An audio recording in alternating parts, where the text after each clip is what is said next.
اب میں جو کچھ دیکھتے وہ صبح کی روشنی کی طرح صحیح اور سچا ثابت ہوتا۔ پھر من جانب قدرت آپ تنہائی پسند ہو گئے اور آپ نے غار حرا میں خلوت نشینی اختیار فرمائی اور کئی دن اور رات وہاں مسلسل عبادت اور یاد الہی و ذکر میں مشغول رہنے لگے۔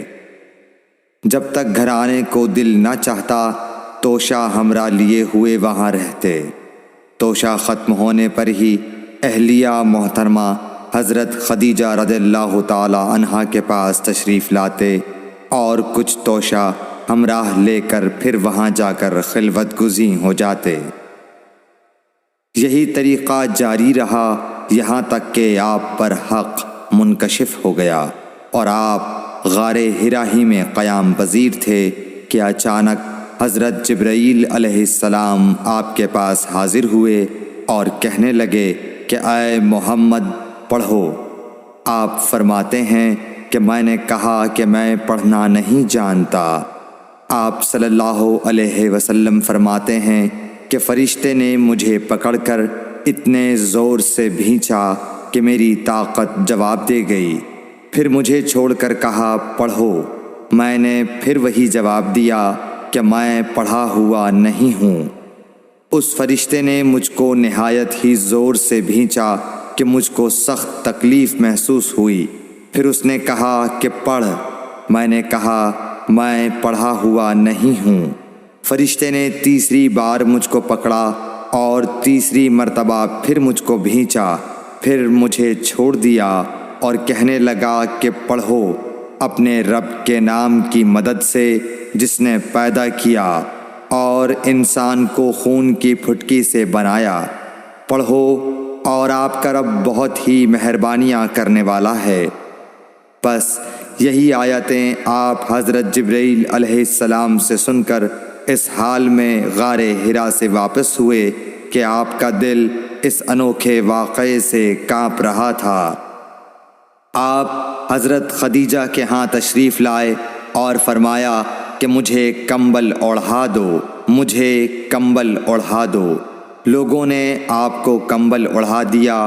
جب آپ کا ڈر جاتا رہا تو آپ نے اپنی زوجہ محترمہ حضرت خدیجہ رضی اللہ تعالی عنہا کو تفصیل کے ساتھ یہ واقعہ سنایا اور فرمانے لگے کہ مجھ کو اب اپنی جان کا خوف ہو گیا ہے۔ آپ کی اہلیہ محترمہ حضرت خدیجہ رضی اللہ تعالی عنہا نے آپ کی ڈھارس بندھائی اور کہا کہ آپ کا خیال صحیح نہیں ہے۔ اللہ کی قسم آپ کو اللہ کبھی رسوا نہیں کرے گا۔ آپ تو اخلاق فاضلہ کے مالک ہیں، آپ تو کنبہ پرور ہیں، بے کسوں کا بوجھ اپنے سر پر رکھتے ہیں، مفلسوں کے لیے آپ کماتے ہیں، مہمان نوازی میں آپ بے مثال ہیں اور مشکل وقت میں آپ امر حق کا ساتھ دیتے ہیں۔ ایسے اوصاف حسنہ والا انسان یوں بے وقت ذلت و خواری کی موت نہیں پا سکتا۔ پھر مزید تسلی کے لیے حضرت خدیجہ رضی اللہ تعالی عنہا آپ کو ورقہ بن نوفل کے پاس لے گئیں جو ان کے چچا زاد بھائی تھے اور زمانہ جاہلیت میں نصرانی مذہب اختیار کر چکے تھے اور عبرانی زبان کے کاتب تھے۔ چنانچہ انجیل کو بھی حسب منشائے خداوندی عبرانی زبان میں لکھا کرتے تھے۔ انجیل سریانی زبان میں نازل ہوئی تھی، پھر اس کا ترجمہ عبرانی زبان میں ہوا۔ ورقہ اسی کو لکھتے تھے۔ وہ بہت بوڑھے ہو گئے تھے، یہاں تک کہ ان کی بینائی بھی رخصت ہو چکی تھی۔ حضرت خدیجہ رضی اللہ تعالی عنہا نے ان کے سامنے آپ کے حالات بیان کیے اور کہا کہ اے چچا زاد بھائی، اپنے بھتیجے محمد صلی اللہ علیہ وسلم کی زبانی ذرا ان کی کیفیت سن لیجئے۔ وہ بولے کہ بھتیجے آپ نے جو کچھ دیکھا ہے اس کی تفصیل سناؤ۔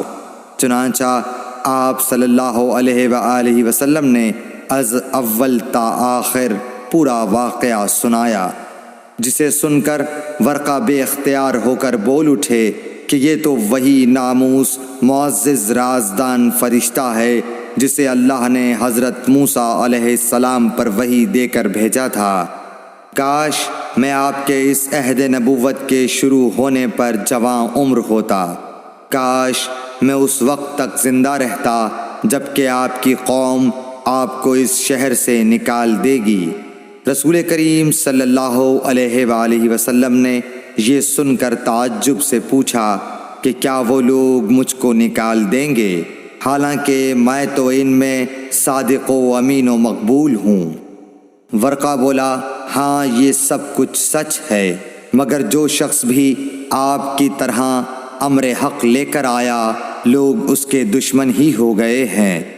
اگر مجھے آپ کی نبوت کا وہ زمانہ مل جائے تو میں آپ کی پوری مدد کروں گا، مگر ورقہ کچھ دنوں کے بعد انتقال کر گئے، پھر کچھ عرصے تک وحی کی آمد موقوف رہی۔ صحیح بخاری حدیث نمبر 3۔